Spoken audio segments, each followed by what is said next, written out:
నమస్కారం అహల్య న్యూస్ కి స్వాగతం. ఈనాటి వార్తా విశేషాలు. ముఖ్యమంత్రి చంద్రబాబు రాష్ట్ర ఐటీ విద్యాశాఖల మంత్రి నారా లోకేష్ శుక్రవారం తిరుమలకు పయనమయ్యారు.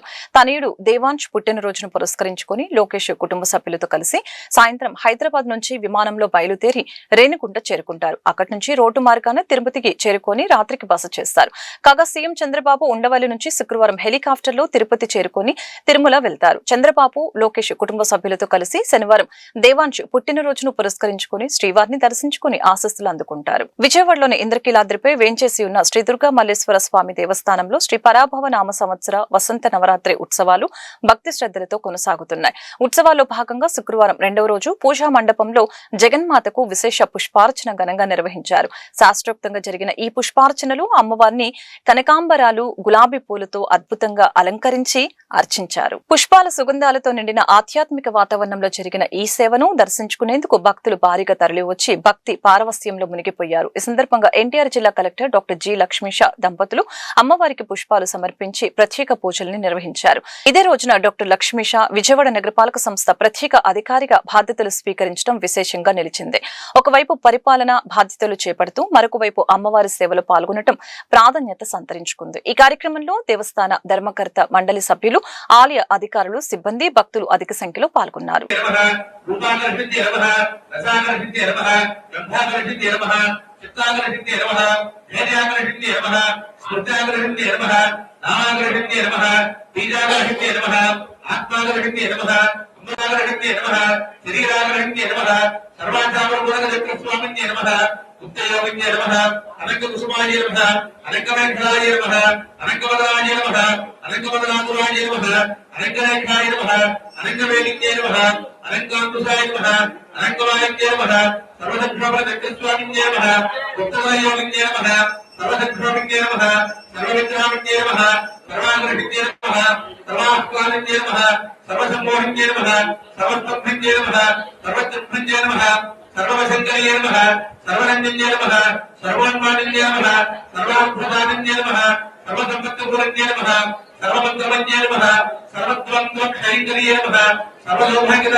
ఆంధ్రప్రదేశ్ రాష్ట్ర ముఖ్యమంత్రి నారా చంద్రబాబు తనను విఎంసీ స్పెషల్ ఆఫీసర్ గా నియమించినందుకు ధన్యవాదాలు తెలియజేస్తూ తనకు అప్పగించిన బాధ్యతల్ని సక్రమంగా నిర్వర్తిస్తానని విఎంసీ స్పెషల్ ఆఫీసర్ గా నియమితులైన డాక్టర్ జి లక్ష్మీష తెలిపారు.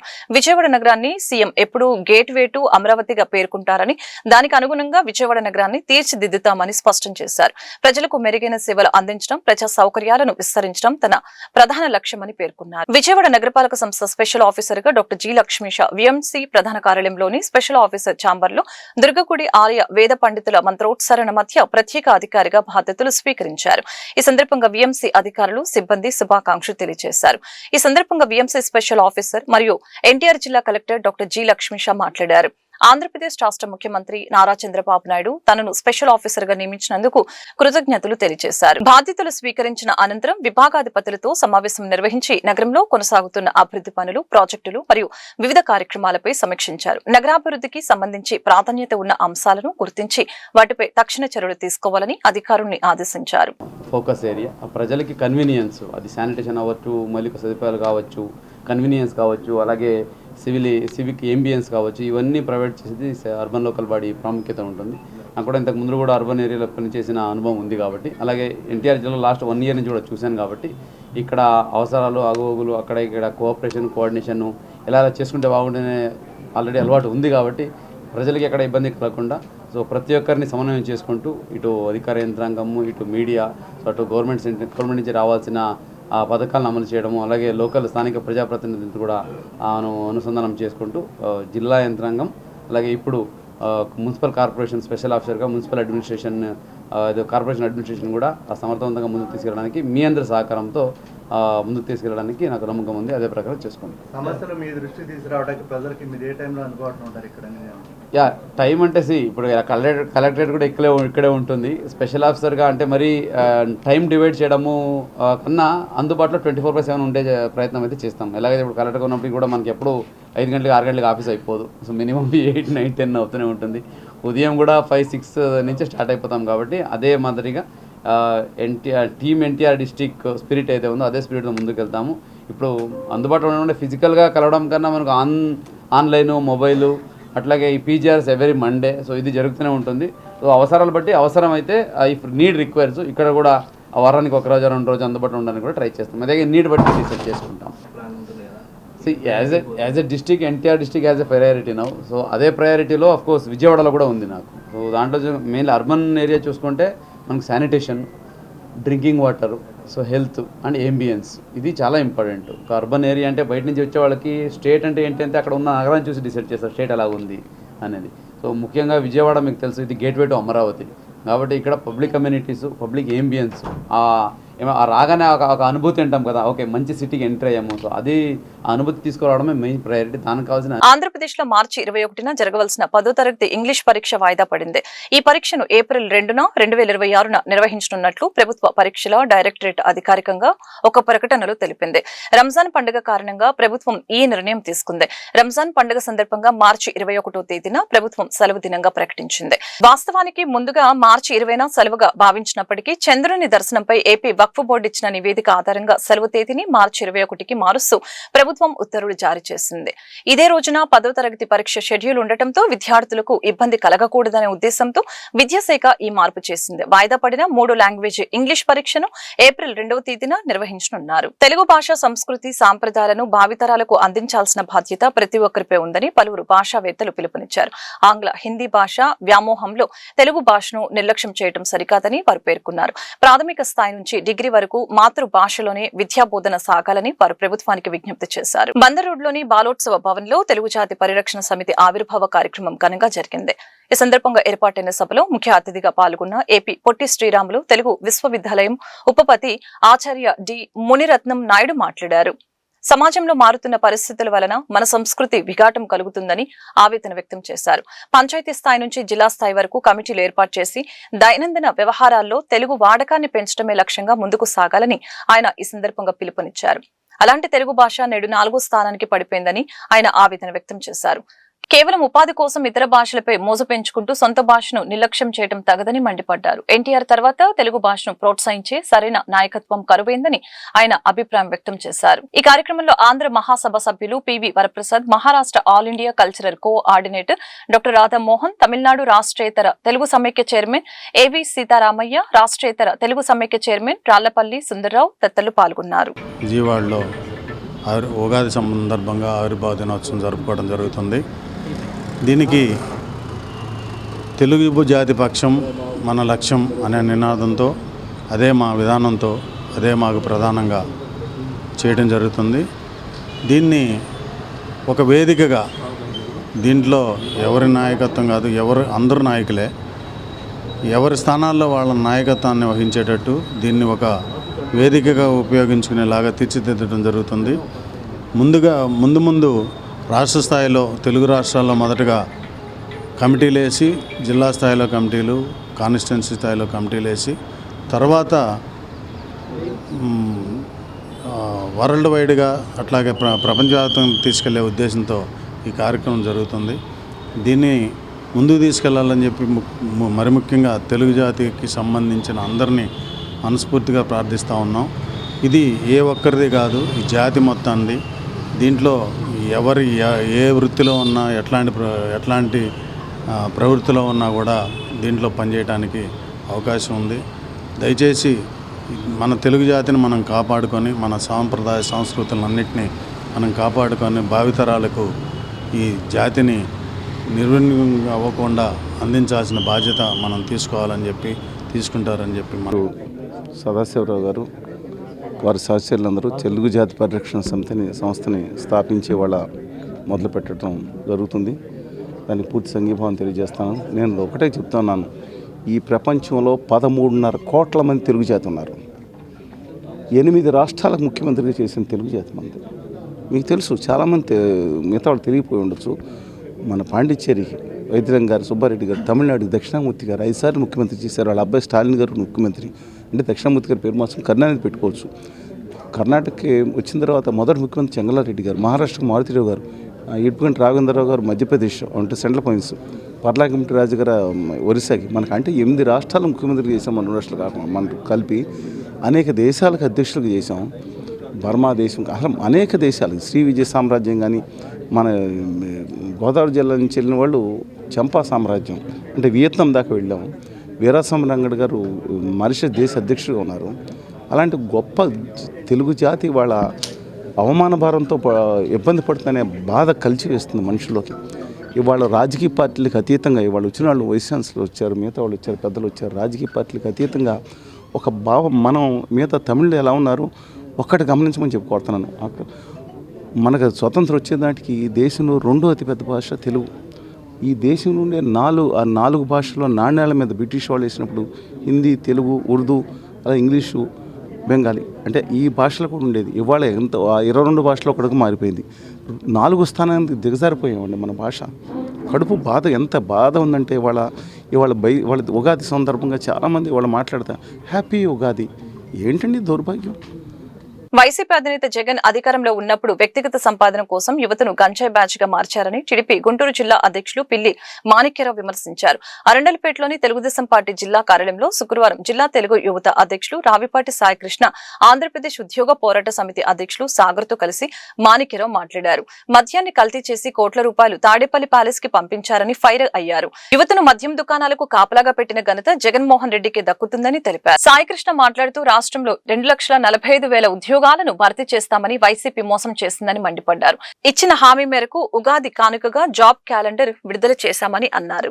ఆంధ్రప్రదేశ్లో గత జగన్మోహన్ రెడ్డి ప్రభుత్వం, కూటమి ప్రభుత్వాన్ని నిరుద్యోగ యువత చాలా తీక్షణంగా పరిశీలిస్తూ ఉంది.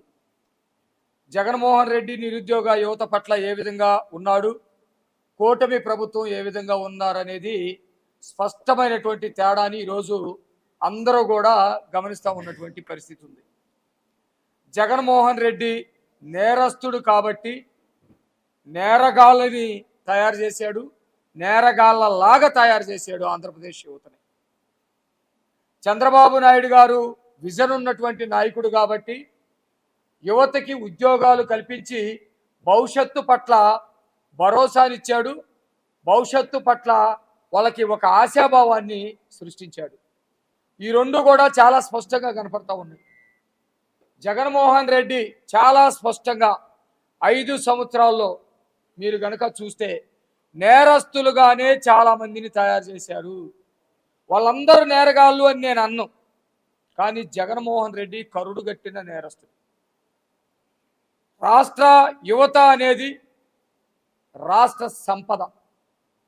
ఈ సంపదని రాష్ట్ర భవిష్యత్తు కోసం, వాళ్ళ కుటుంబాల కోసం వాళ్ళని ఒక మంచి మార్గంలో తీర్చిదిద్దాలి. పాలకులుగా ఎవరున్నా అది వాళ్ళ బాధ్యత. కానీ జగన్మోహన్ రెడ్డి నేరస్తుడు కాబట్టి తన వ్యక్తిగత సంపాదన కోసం, తన వ్యక్తిగత లక్ష్యమైనటువంటి 30-40 ఏళ్ళు లేకపోతే రాజులాగా బ్రతికున్నంత కాలం తనే రాజ్యాన్ని పరిపాలించాలని ఒక ప్రేరాస్తోటి ఉన్నటువంటి వ్యక్తి కాబట్టి అనేక మంది నిరుద్యోగుల్ని గంజా బ్యాచ్గా, నేరస్తులుగా, తప్పుదారి పట్టేటువంటి వాళ్ళగా తయారు చేశారు.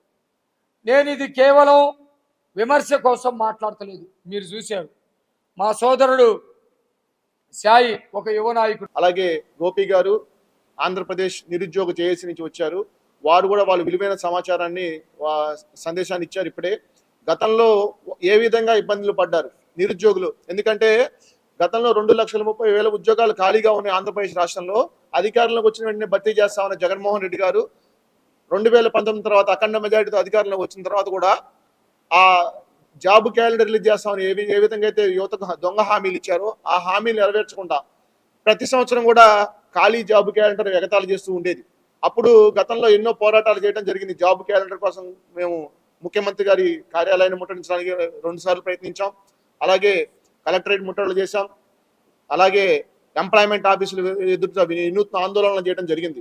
కానీ గత 5 ఏళ్లుగా ప్రభుత్వం మొద్దు నిద్రపోతూ నిరుద్యోగుల్ని వాళ్ళ వయోపరిమితి కోల్పోయే విధంగా ముందుకెళ్తూ మానసిక వేదన గురి చేస్తూ ఎంతో మంది ఆత్మహత్యలు చేసుకోవడానికి కూడా గత వైకాపా ప్రభుత్వం జగన్మోహన్ రెడ్డి గారు ముఖ్యమంత్రి వాడి కారకులైన విషయాన్ని మీ అందరికీ తెలిసిన విషయమే. ఆ రోజు ఎంతో మందికి యువనేత నారా లోకేష్ గారు భరోసానిస్తూ ఏదైతే యువగళం పాదయాత్ర ద్వారా రానున్న 5 ఏళ్లలో 20 లక్షల ఉద్యోగాలు భర్తీనే లక్ష్యంగా యువతకు హామీలు ఇవ్వడం జరిగింది.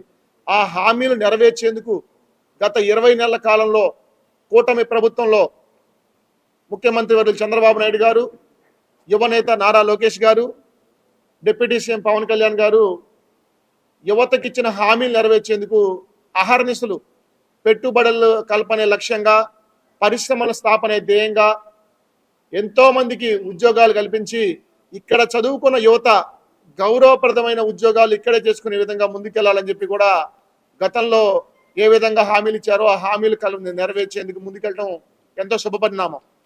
అందులో భాగంగా అధికారంలోకి వచ్చిన 20 నెలల కాలంలోనే ఇక్కడ చూసుకుంటే మన కూటమి ప్రభుత్వం యువనేత నారా లోకేష్ గారి చొరవతో 6,28,347 ఉద్యోగాలు భర్తీ చేయడం జరిగింది. మాకు ఇచ్చిన మాట నెరవేర్చుకున్నట్టుగా ఈ జాబ్ క్యాలెండర్ని మాకు ఇవ్వటం చాలా సంతోషంగా ఉందండి మాకు నిరుద్యోగులందరికీ కూడాను. అయితే ఇందులో మేము ఆశించిన దానికన్నా ఎక్కువగా పోస్టులు ఇవ్వడం కూటమి ప్రభుత్వం స్టూడెంట్స్ పట్ల ఉన్నటువంటి మంచి ఈ యొక్క ఐడియాలజీని ముందుకు తీసుకెళ్ళడం అనేది ప్రథమంగా క్యాలెండర్ ఇవ్వడం అనేది చాలా సంతోషంగా ఉంది మిత్రులందరికీ కూడాను. అయితే టీడీపీ ప్రభుత్వం అలాగే కూటమి ప్రభుత్వం ఈ క్యాలెండర్ ఇవ్వటం చాలా సంతోషకరం అండి. పోయిన ప్రభుత్వం చాలా ఇబ్బందులు గురి చేయడం జరిగింది, మేము చాలా ఇబ్బందులకు గురయ్యామండి. ధర్నాలు ఇవన్నీ చేసిన మీదట నారా లోకేష్ బాబు గారు మా యొక్క రిక్వెస్ట్ని తీసుకొని మంచిగా ముందుకెళ్ళి ఈ యొక్క జాబ్ క్యాలెండర్ ఇవ్వడం అనేది నిరుద్యోగుల్లో చాలా ఆశాభావం అనేది వ్యక్తం చేస్తున్నారు. ప్రతి ఒక్కళ్ళు కూడా హర్షం వ్యక్తం చేస్తున్నారండి జాబ్ క్యాలెండర్ మీద. మాకు చాలా ఆనందంగా ఉంది. అయితే ఈ ఉగాది కానుక ఇచ్చినటువంటి జాబ్ క్యాలెండర్లో 750 పైగా గ్రూప్ 2 ఉద్యోగాలు ఇవ్వడం అనేది చాలా సంతోషకరం అండి. మొన్ననే గ్రూప్ 2 అనేది కంప్లీట్ చేసినా కూడా 750 గ్రూప్ 2 ఇచ్చారు. అలాగే 418 పోస్టులు అనేది ఎస్ఐకి కేటాయించడం కూడా చాలా ఆనందదాయకంగా నిరుద్యోగులు అనే వాళ్ళు వ్యక్తపరుస్తున్నారండి. ఇది చాలా మంచి నాంది అని గ్రూప్ 2 క్యాలెండర్ అనేది ప్రప్రథమంగా ఈ రాష్ట్రాల్లో చాలా రాష్ట్రాల్లో ఇవ్వలేదు ఇంతవరకు. మన ఆంధ్రప్రదేశ్లోనే ఇది 2nd or 3rd స్టేట్గా అనేది ఇంప్లిమెంట్ అనేది చేయడం జరుగుతుంది. ఇది కొత్త నాంది అండి. ప్రతి ఒక్కళ్ళు కూడా ఇటువంటి అవకాశాన్ని సద్వినియోగం చేసుకోవాలని నిరుద్యోగుల తరఫున నేను అందరినీ కోరుతున్నాను. అందరికీ థ్యాంక్స్ అండి.